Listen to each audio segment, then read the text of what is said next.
Morning girls. हम लोग employment के चैप्टर को और आगे बढ़ाएंगे।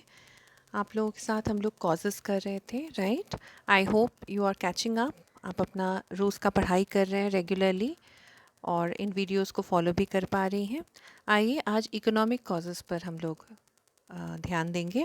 We will see what are the economic causes that lead to unemployment in an economy. Okay, हर एक कंट्री में अलग अलग level of investment and capital formation होता है। तो पहला रीज़न जो इकोनॉमिक रीज़न है वो है लैक ऑफ कैपिटल या लैक ऑफ इन्वेस्टमेंट। उत्पादन के लिए निवेश की आवश्यकता होती है और निवेश ही है वो एक क्रिया जिसके आधार पर उत्पादन को बढ़ाया जा सकता है और उत्पादन के वृद्धि के साथ साथ एम्प्लॉयमेंट यानी रोज़गार भी बढ़ती है, राइट? तो अगर निवेश नहीं होता है या निवेश के लिए कैपिटल यानी पूंजी की कमी होती है, मान लीजिए निवेश मांग है, उत्पादन के लिए मांग है, लेकिन एक ऐसी स्थिति है जबकि पूंजी की अपर्याप्तता के लिए निवेश और उत्पादन में कमी आ जाती है, तो ऐसी स्थिति में रोज़गार में वृद्धि नहीं हो पाती है, बल्कि उसका विपरीत होता है, बेरोज़गारी पनपती है। Okay, next is slow industrialization and lack of industries in many parts of the country. This is also one of the greatest reasons. In countries like India and more other developing nations, it is seen that regionally पूरे country के हर एक क्षेत्र में there is not balanced growth. मतलब balance अगर हम देखना चाहते हैं, संतुलित विकास नहीं है। ओके, और इस असंतुलित विकास के कारण कुछ जगह में रोज़गार के अवसर मिलते हैं और कुछ जगह में बिल्कुल ही नहीं मिलते या अपर्याप्त होते हैं। कई बार ये देखा जाता है कि जहाँ पे ज़्यादा हाईली पॉपुलेटेड एरिया होते हैं वहाँ से माइग्रेशन करना असुविधाजनक होती है और उन जगह पे जहाँ पे लोगों की ज़्यादा मात्रा है या हाईली पॉपुलेटेड एरियाज़ हैं, ये वो जगह होती है जहाँ पे इंडस्ट्रीज़ ऑलरेडी सेटअप है, पुराने शहर है या विभिन्न अन्य तरह के जो जनांकिकीय कारक हैं, डेमोग्राफिक कॉजेज़ है, रीजंस है, इसके लिए वहाँ पे हाईली पॉपुलेशन है। लेकिन हाईली पॉपुलेटेड होने के साथ साथ वहाँ का इंडस्ट्रियल डेवलपमेंट उस स्पीड से, उस रेट से ग्रो नहीं करती है और इसी के कारण अधिकतम लोग जो है बेरोज़गार हो जाते हैं। सभी के लिए संभव नहीं होता है कि वो माइग्रेट करें, है ना, प्रवास करें और दूसरे क्षेत्रों में चले जाएं। सूचनाएं भी नहीं उपलब्ध होती हैं और उनके पास वो रिक्विजिट क्वालिफिकेशन या स्किल सेट्स भी नहीं होता है। तो हम इससे एक निष्कर्ष निकाल सकते हैं कि huge population is to slow growth of industries. इसका जो अनुपात है यानी बढ़ती हुई आबादी और औद्योगिकरण की धीमी गति, इन दोनों में कहीं कहीं भी कोई मैचिंग या समानता नहीं प्राप्त होने पर बेरोज़गारी पनपती है। तो इससे एक निष्कर्ष निकलता है कि बेरोज़गारी के लिए इंडस्ट्रीज़ की स्लो ग्रोथ के अलावा एक और फैक्टर बहुत हावी हो जाता है और वो है पॉपुलेशन। Yes, huge population.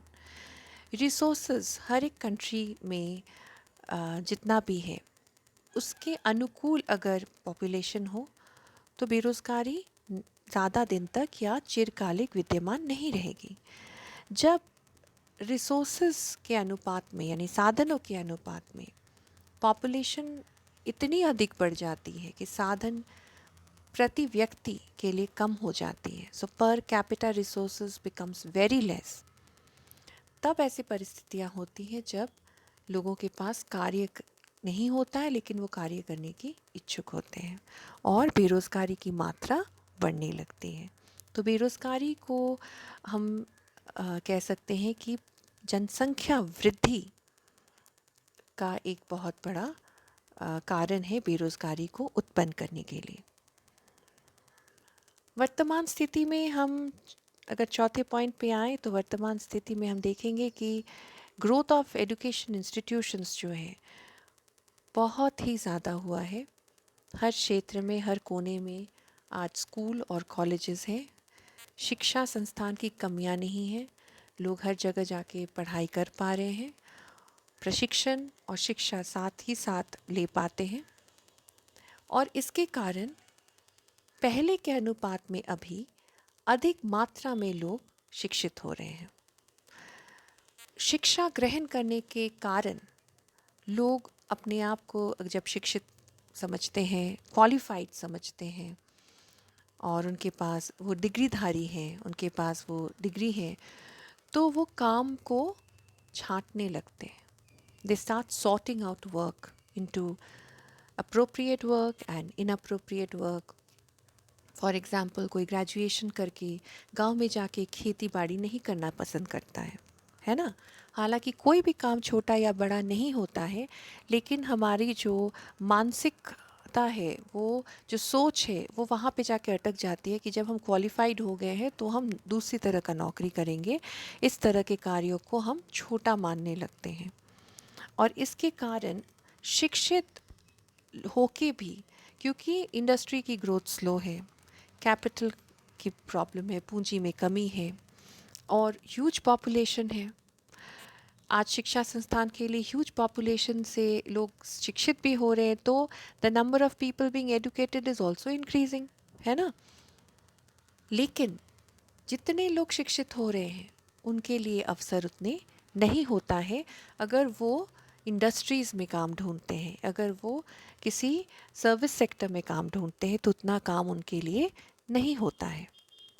और जैसे मैंने आपको कहा कि जब शिक्षा हासिल होती है, लोग अपने आप को डिग्रीधारी मानने लगते हैं, तो वो काम को छोटा और बड़ा ऐसे नज़रिया से देखने लगते हैं, और इसीलिए काफ़ी समय जो कार्य रहता है उसके लिए वो अपने आप को सक्षम नहीं मानते हैं, या कहते ये समझते हैं कि उससे कहीं गुना अधिक उनकी क्षमताएं हैं, और वो बेरोज़गार बैठना पसंद करते हैं। They would prefer not to work than to do something that they find as low work or low in status for them. एक ग्रेजुएट होके वो बैंक या किसी सरकारी दफ्तर या प्राइवेट ऑफिस में काम करना पसंद करेंगे, लेकिन अगर वो गांव से भी है छात्र, वो गांव में जाके खेती बाड़ी नहीं करना पसंद करेगा। वो गांव की खुशहाली के लिए वहाँ पे कोई नया बिजनेस या कोई कॉटेज इंडस्ट्री शुरू करना नहीं पसंद करता है। तो ये नज़रिए का फ़र्क होने लगता है, और इसके कारण भी बेरोज़गारी बढ़ती है। ये बेरोज़गारी जो है वो शिक्षित बेरोज़गारी है। It gives rise to education, unemployment. Okay, rural areas में जब हम देखते हैं तो हमें काफ़ी स्पष्ट रूप से ये नज़र आता है कि रूरल एरियाज़ में, यानी ग्रामीण क्षेत्रों में, ऑल्टरनेटिव यानी विविधीकरण का अभाव दिखता है कार्यों में। So there is lack of alternative opportunities and diversification in rural areas. गांव में अगर लोग काम करना चाहते हैं तो वहाँ पे कुछ ही ऐसे व्यवसाय हैं या कुछ ही ऐसे ऑक्यूपेशंस हैं जो गांव के लोग अपना सकते हैं। वहाँ पे अवसरों की कमी है, या जिन चीज़ों की ज़रूरत है उन अवसर को प्राप्त करने के लिए, या कृषि कार्य में विविधीकरण करने के लिए, या कोई भी ग्रामीण क्षेत्र में जो भी उपलब्ध है साधन, उनसे उनकी सहायता से कार्य करने के लिए, तो वो सारी चीज़ें उपलब्ध नहीं होती हैं या उनमें कमियां होती हैं। There is a great lack of resources और सपोर्ट सिस्टम और infrastructure to start off with alternative occupations. ये एक बहुत बड़ी समस्या है। हालांकि आज सरकार और एनजीओज़ काफ़ी इसमें काम कर रहे हैं, लेकिन जितनी की ज़रूरत है उस हिसाब से या उस अनुपात में मात्रा काफ़ी कम है, अचीवमेंट्स काफ़ी कम रहे हैं। ओके, ग्रामीण क्षेत्रों में अधिकतम लोग जो है वो कृषि पर निर्भर करते हैं, और कृषि रेन वाटर पर यानी वर्षा पर निर्भर करती है। आज भी 50% से अधिक क्षेत्रों में, ग्रामीण क्षेत्रों में हमारे देश के कृषि निर्भर वर्षा निर्भर कृषि है, यानी कृषि जो है वो वर्षा पर ही निर्भर करती है। Alternative sources of irrigations are not available. कोई भी अन्य स्रोत जिससे कि सिंचाई की सुविधाएं प्राप्त की जाए, ये अधिकतम जोतों को प्राप्त नहीं होता है। ये डिपेंडेंसी जो है, ये निर्भरता जो है वर्षा पर, इसके कारण मौसमी बेरोजगारी उत्पन्न होती है। Because of this seasonal unemployment arises. जब वर्षा होती है तो खेतों में काम करने का मौका मिलता है, उनको कार्य मिलता है लोगों को। और जब सूखा पड़ता है गर्मी के मौसम में, उनके पास कोई कार्य नहीं होते हैं। और ये इसलिए भी होता है क्योंकि ना तो उनके पास वो सारे औजार हैं, और ना तो हर एक किसान जो कि छोटे जोतों के मालिक होते हैं, बड़े किसानों की हम बात नहीं करते, उनके पास पूंजी होती है, उनके पास लोन्स की या ऋण लेने की क्षमता होती है, और बड़े जोतों पे वो ट्रैक्टर चला सकते हैं, पंप बिठा सकते हैं। लेकिन जो छोटे किसान हैं, जिनके पास पूंजी नहीं है, जो लोन भी नहीं ले सकते हैं, और जिनके जोते भी छोटे आकार के होते हैं, उनको खुद से बैल हल या खुद अपने मैनुअली जो है उनको जोतना पड़ता है अपना खेत। ऐसे किसानों के लिए बहुत ही ये भारी भरकम प्रॉब्लम हो जाती है। जबकि वर्षा नहीं होती है तो उनके पास ऑल्टरनेटिव सोर्सेज ऑफ वाटर भी नहीं होता है। कई बार disputes in rural regions also arise. Dispute regarding water, dispute regarding use of wells and common water bodies. और ये खास करके उन मौसम में होता है जबकि वर्षा नहीं है, गर्मी के मौसम में, और पानी भी धीरे धीरे सूखने लगती है। तो ये भी एक बहुत बड़ी समस्या है कि मौसमी बेरोज़गारी इस तरह से पनपती है। इंडस्ट्रीज़ की लो ग्रोथ और स्लो ग्रोथ, यानी उद्योगों में धीमी गति से वृद्धि तथा निम्न गति से वृद्धि हो रही है। जिस मात्रा में होनी चाहिए और हमारी पॉपुलेशन के समांतर इसको होना चाहिए, वो नहीं हो पाता है। और जिसके कारण कार्य या वैकेंसीज उत्पन्न नहीं हो पाते हैं, कार्य के अवसर नहीं हो पाते, उत्पन्न नहीं हो पाते हैं, और लोग बेरोज़गार रहते हैं शिक्षित होने के बावजूद, स्किल सेट्स होने के बावजूद। तो इसके लिए ज़रूरी है कि ऐसे स्थिति में लोग आगे आए और उद्यमता की कोशिश करें। They have to take the risk of enterprise, they have to take the risk of being the entrepreneur themselves. खुद काम करना यानी सेल्फ एम्प्लॉयमेंट के लिए सोचना चाहिए। लेकिन यहाँ पे एक बहुत बड़ा साइकोलॉजिकल फैक्टर जो है वो काम करता है, और वो ये है कि रिस्क टेकिंग एबिलिटी हमारी युवा पीढ़ी में कम दिखती है। ओके, तो इसके कारण जो लैक ऑफ एंटरप्रेन्योर स्किल्स हैं, जो उद्यमता के लिए जो जोखिम लेने का एक गुण होता है, या आप कह सकते हैं टैलेंट होती है, उसकी कमी की वजह से लोग सेल्फ एम्प्लॉयमेंट यानी स्वावलंबित नहीं हो सकते हैं। वो उनको मुश्किलें होती हैं खुद अपने आप कुछ एक इनिशिएटिव लेने के लिए। आजकल आप लोगों ने सुना होगा काफ़ी सारा स्टार्टअप्स खुलते हैं, लेकिन 50% of the startups do not make way. 50% of the startups and more than them do not succeed more than a couple of years. इसका रीज़न है कि लोगों के पास एंटरप्रेन्योर स्किल्स नहीं है, यानी उनमें उद्योग खोलने और उसको चलाने की जो कुशलता है, कौशल है, वो नहीं होता है। इसके लिए खास ट्रेनिंग की भी आवश्यकता होती है, और कुछ हद तक अपने अंदर भी वो गुण होने चाहिए, वो रिस्क टेकिंग एबिलिटी होना चाहिए, वो मैनेजिंग स्किल्स होनी चाहिए। इन सब की कमी होती है।